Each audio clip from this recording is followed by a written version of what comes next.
जी नाज़रीन, मां आहियां ज़ुल्फ़िकार गुरामाणी। मुल्क जे अंदरि नवनि सूबनि जे क़याम जे हवाले सां बहस जेको आहे उहो हाणे हतमी सूरतहाल में पहुची चुको आहे। हाणे त मुल्क जा जेके सियासतदान आहिनि, कामरान मुर्तज़ा साहब JUI सां उन्हनि जो तालुक़ु आहे, उन्हनि जो इहो चवणु आहे त 27वीं आइनी तरमीम हाणे क़ौमी असम्बली में पेश थियण वारी आहे। कामरान मुर्तज़ा JUI जा सेनेटर त आहिनि, पर उन्हनि जो ज़ाहिर आहे त 26वीं आइनी तरमीम वारे वक़्त में जेको किरदारु हो, इंतिहाई अहम किरदारु हो, उन करे उन जी ॻाल्हि खे ईअं नज़रअंदाज़ नथो करे सघिजे। पर बहरहाल ही जेको मामिलो आहे नवनि सूबनि जे हवाले सां, त सॼे मुल्क जे अंदरि जेके सूबा आहिनि उन्हनि खे केतिरनि हिसनि में विरहाइण जी ॻाल्हि थिए पई, या एडमिनिस्ट्रेटिव यूनिट जे क़याम जे हवाले सां ॻाल्हि थिए पई। इन क़िस्म जा जेके बहस आहिनि उहे हींअर जारी आहिनि, ऐं मीटिंग्स इन क़िस्म जूं जेके थींदे नज़र अचनि थियूं। ऐं सिंध खे टिनि एडमिनिस्ट्रेटिव यूनिट या टिनि सूबनि में विरहाइण वारो बहस बि मौजूदु आहे। इन हवाले सां जेके मीटिंग्स थियनि थियूं, त उन्हनि मीटिंग्स मां निकिरंदड़ जेके ॿुधाइनि था त सिंध खे टिनि सूबनि में विरहाइण वारी जेका ॻाल्हि आहे उहा मौजूदु आहे, ऐं थर खे नओं सूबो बणाइण जे हवाले सां ख़ासि तौर ते जेका ॻाल्हि आहे उहा ॻाल्हि नई ॻाल्हि तौरु साम्हूं अचे पई। छो जो इन खां अॻु में शहरी सिंध ऐं ॿराड़ी वारी सिंध जो तसवुरु जेको आहे, बयानियो जेको आहे, उहो हे हमेशह ॾींदा रहिया आहिनि, ऐं सिंध जी मज़ामत इन मामले में उन्हनि खे हमेशह जवाबु ॾींदी रही आहे। पर हिन भेरे टे सूबा यानी टिनि सूबनि में सिंध खे विरहाइण वारो जेको बयानियो आहे उन खे क़ाइमु करण जे हवाले सां मुख़्तलिफ़ मीटिंग्स जा जेके सिलसिला आहिनि उहे थींदे नज़र अचनि था। हाणे सूरतहाल इहा आहे त जेकॾहिं थर खे सूबो बणाए मिठी खे उनजो गादी वारो हंधु बणाइण जे हवाले सां जेका ख़्याल या बहस जेको मीटिंग्स जे अंदरि मौजूदु हुजे थो, उते मुख़्तलिफ़ जेके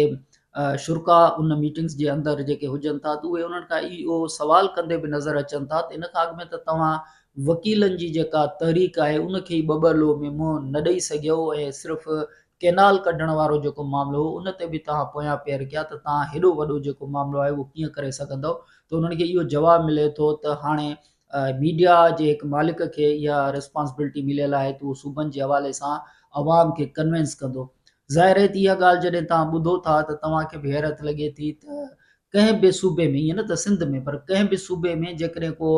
टीवी चैनल जो मालिक, उर्दू टीवी चैनल जो जेकॾहिं मालिक उन्हनि इलाइक़नि में वञी ऐं कन्विंस कंदो त अवाम उन जी ॻाल्हियुनि ते केतिरो कन्विंस थींदा। पर बहरहाल लॻे ईअं थो त सूबनि जे क़याम वारो जेको मामिलो आहे उहो मीडिया जे हवाले या मीडिया मालिकनि जे हवाले कयो पियो वञे, त उहे माण्हुनि खे कन्विंस कनि एडमिनिस्ट्रेटिव यूनिट या नवां सूबा जेके आहिनि उन सां केतिरी ख़ुशहाली ईंदी। ऐं इन क़िस्म जो जेको मामिलो आहे उहे मुख़्तलिफ़ सेमिनार्स या मुख़्तलिफ़ सिविल सोसाइटी वारनि सां मुलाक़ातुनि में वञी करे ऐं क़ाइल करण जी कोशिशि कंदा। पर इहा हैरत वारी ॻाल्हि आहे त इन क़िस्म जी जेका सोच आहे उहा कीअं पाया तकमील ताईं पहुची सघे थी, त मीडिया जेका आहे उहा कंहिंखे वञी कन्विंस कंदी, या मीडिया जा मालिक जेके आहिनि उहे कंहिंखे वञी कन्विंस कंदा। बहरहाल मीटिंग्स इन क़िस्म जूं जेके आहिनि उहे मौजूदु आहिनि, जंहिंमें पंजाब खे बि इन खां अॻु में यानी जंहिं मीटिंग जी आम ॻाल्हि कयां पियो उन में पंजाब खे नवनि एडमिनिस्ट्रेटिव यूनिट में बि विरहाइण जे हवाले सां बि बहस हुयो, त उन खां पोइ टिनि सूबनि में विरहाइण जे हवाले सां बि बहस मौजूदु हुयो। पर ज़ाहिर आहे असां ॻाल्हि कयूं था सिंध जे हवाले सां, त सिंध में जेकॾहिं शहरी सिंध जंहिंमें कराची ऐं हैदराबाद जो तसवुरु अचे थो, ऐं उनखां पोइ बाक़ी सिंध खे क़ाइमु रखण जे हवाले सां बहस अचे थो, ऐं थर खे हिकु अलॻि सूबो बणाए ऐं मिठी खे उन जी गादी वारो शहर बणाइण जे हवाले सां जेका सूरतहाल अचे थी, त इहो केतिरो क़ाबिल क़बूल हूंदो। बहरहाल इहा ॻाल्हि ईअं आहे त इहो बहस आहे, इहा तजवीज़ जेका आहे उहा अञा हतमी सूरत या ड्राफ्ट वारी सूरत या उन खे सरकारी सतह ते कंहिं बि जॻह ते को बि ओन कोन थो करे। जीअं हाणे त 27वीं जेका आइनी तरमीम आहे उन हवाले सां जेका तरदीद वारी जेकॾहिं असां ॻाल्हि कयूं त तरदीद वारी ॻाल्हि त इन करे नथा करे सघूं त हाणे त पंजाब असेंबली जा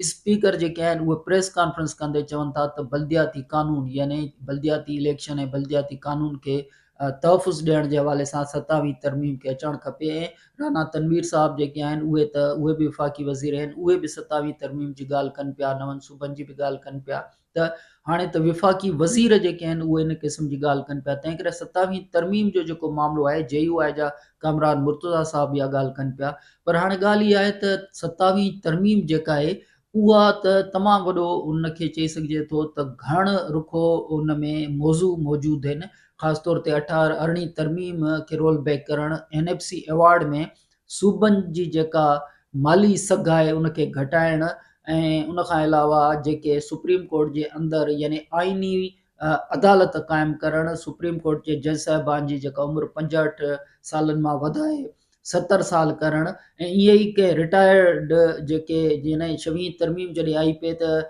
काज़ी फ़ाइज़ ईसा साहब जो ज़िक्र हो त उहे आइनी अदालत जा चीफ जस्टिस जेके आहिनि उहे थी वेंदा। पाकिस्तान पीपुल्स पार्टी ते इन हवाले सां कन्विंस करण जी कोशिशि बि कई, पर मौलाना फज़लुर रहमान साहब चयो त तरमीम जेकॾहिं अचे त उहा पर्सन स्पेसिफिक न अचे, यानी काज़ी फ़ाइज़ ईसा साहब जे लाइ तरमीम न थियणु खपे, उहा खुलियल नमूने सां थियणु खपे। जंहिंखां पोइ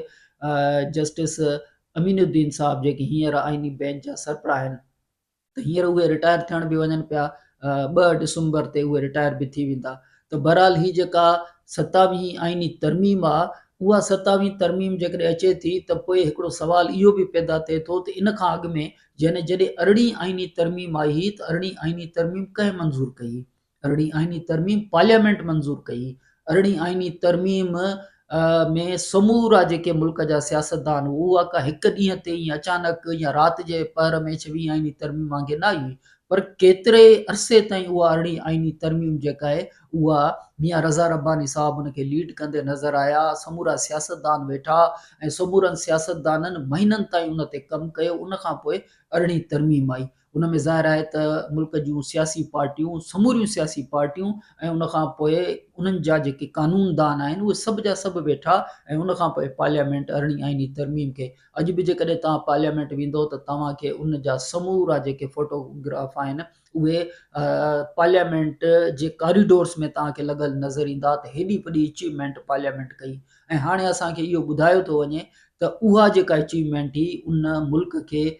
मुआशी तौर ते यानी कि फ़ाल करण जे बजाए उहा हिकिड़े क़िस्म जी फाइनेंशियल हवाले सां या खोड़सारनि मामलनि में उनखे रोल बैक करण जी ज़रूरत आहे। यानी इहो सम्झायो वञे थो त जेको मौजूदा दिमाग़ आहे उहो मौजूदा दिमाग़ उन माज़ीअ वारी 2010 वारे सियासी दिमाग़ खां वधीक कारगर आहे। ऐं मौजूदा दिमाग़ जो इहो ख़्यालु आहे त ही जेका 18वीं तरमीम आहे इहा 18वीं तरमीम रोल बैक थियणु घुरिजे। हाणे ज़ाहिर आहे त मियां रज़ा रब्बानी साहब पंहिंजी स्टेटमेंट में उन जी मज़ामत कंदे नज़र अचनि था। सियासतदान इन हवाले सां या सियासी पार्टियूं इन हवाले सां कहिड़ो रुख़ अख़्तियार कंदियूं। असांखे गुज़िरियल ॾींहुं बिलावल भुट्टो साहब बि मौलाना फज़लुर रहमान साहब सां मुलाक़ात कंदे नज़र आया, ऐं उन खां पोइ बिलावल भुट्टो साहब वज़ीर आज़म शहबाज़ शरीफ़ सां मुलाक़ात कंदे नज़र आया। शहबाज़ शरीफ़ ऐवान सदर पहुची करे सदर आसिफ अली ज़रदारी सां मुलाक़ात कंदे नज़र आया। यानी पाकिस्तान पीपुल्स पार्टी ऐं मुस्लिम लीग नवाज़ जे विच ते मुलाक़ातूं थींदियूं रहियूं। उन खां पोइ शहबाज़ शरीफ़ साहब नवाज़ शरीफ़ साहब सां बि मुलाक़ात कंदे नज़र आया। 18वीं तरमीम में डायरेक्ट नवाज़ शरीफ़ साहब खे बि फ़ाइदो हो त हू टियों भेरो वज़ीर आज़म न पियो थी सघे। पाबंदी मोहतरमा बेनज़ीर भुट्टो साहिब ऐं नवाज़ शरीफ़ साहब ते परवेज़ मुशर्रफ पाबंदी हणी छॾी त 2 भेरा वज़ीर आज़म थियण खां पोइ टियों भेरो को बि वज़ीर आज़म न थी सघंदो। त 18वीं तरमीम ज़रिए ई उहा पाबंदी हटाई वई। हाणे चयो वञे थो त 18वीं तरमीम जेका आहे उहा एतिरी चङी तरमीम न आहे, उनखे रोल बैक थियणु घुरिजे। पर बहरहाल इन सॼे बहस जे अंदरि हाणे ॾिसजे त सियासी पार्टियुनि जो जेको किरदारु आहे उहो कीअं नज़र अचे थो। छो जो हीउ जेको मामिलो आहे अञा तस्दीक या ड्राफ्ट या 27वीं आइनी तरमीम क़ौमी असम्बली में लहे नथी आहे, या क़ौमी असम्बली में जेकॾहिं इन क़िस्म जी 27वीं आइनी तरमीम अचे बि थी त उन जी एजेंडा जेका आहे उन जा पॉइंट्स केतिरा आहिनि, इन हवाले सां को बि 26वीं तरमीम में बि बिल्कुलु ईअं ई हो। तव्हां चई सघो था त जेका शइ आहे ई कोन त उनखे बहस कीअं कजे। त छो जो 26वीं तरमीम जॾहिं थी हुई त बिल्कुलु आख़िरी वक़्त ते क़ौमी असम्बली जो इजलास बि तलब थियल हो। सॼी राति सियासतदान वेठा रहिया, पर मौलाना फज़लुर रहमान साहब जे घर ते जेका सूरत हाल हुई उहा सभिनीनि ॾिठी त बिल्कुलु आख़िरी मरहले में जेको ड्राफ्ट आयो त उहो ड्राफ्ट सियासतदाननि जे मुताबिक़ ऐं ख़ासि तौर ते JUI जे कामरान मुर्तज़ा साहब या मौलाना साहब जे मुताबिक़ त उहो जेकॾहिं मंज़ूर थी वञे हा त मुल्क खे नुक़सान थिए हा, त इहे बिल्कुलु आख़िरी वक़्त ते ड्राफ्ट जेको आहे उहो साम्हूं आयो हो। आज़म नज़ीर तारड़ साहब बि इन हवाले सां मुकमल ॼाण ॾियण जे हवाले सां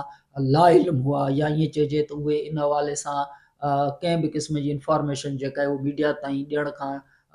लाचार हुआ, या उनखे ड्राफ्ट उन वटि मौजूदु न हुयो। तंहिं करे 27 आईनी तरमीम जे हवाले सां ड्राफ्ट नाहे या तस्दीक नाहे या तरदीद वारी सूरत हाल आहे। इन सॼे मामले जे बावजूदु बहस जो मौज़ू जस्टिफिकेशन इहा आहे त बिल्कुलु 26 तरमीम जीअं आख़िरी मरहले ते ड्राफ्ट जी सूरत में सियासतदाननि जे हवाले थी हुई, त हीउ बि मामिलो किथे ईअं त न हूंदो, पर इन सॼी सूरत हाल में ज़ाहिर आहे त हीउ मामिलो सिर्फ़ु सिंध जे वकीलनि जो कोन्हे, या सिंध जी सिविल सोसाइटी जो कोन्हे, या मुख़्तलिफ़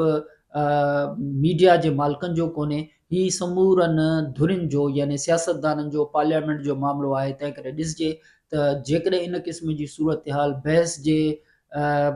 हतमी मरहले खां पोइ कंहिं अमली तौर ते इहा ॻाल्हि जेका आहे साम्हूं अचे थी, त पोइ उनखे पार्लियामेंट अंदरि उन ते इतफ़ाक़ या उन ते ना इतफ़ाक़ी कीअं नज़र अचे थी, कहिड़ियूं पार्टियूं उन ते इतफ़ाक़ कनि थियूं, कहिड़ियूं पार्टियूं नथियूं कनि। पर बहरहाल इन सॼी सूरत हाल में जेके मीटिंग्स थी रहियूं आहिनि, उन मीटिंग जे अंदरि इहो मामिलो बहरहाल मौजूदु आहे त सिंध खे यानी समूरनि सूबनि खे टिनि सूबनि में विराइजे, नवां टे सूबा यानी टे सूबा कजनि, त सिंध खे बि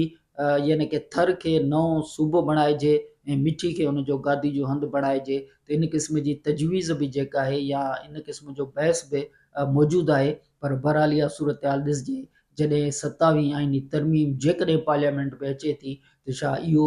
ड्राफ्ट जेको आहे उहो बहस खां पोइ समूरा मामला उन में शामिलु करे उहो ड्राफ्ट क़ौमी असम्बली में पेश थिए थो, या इन क़िस्म जो जेको बहस आहे उहो फ़क़ति बहस ताईं रहिजे थो।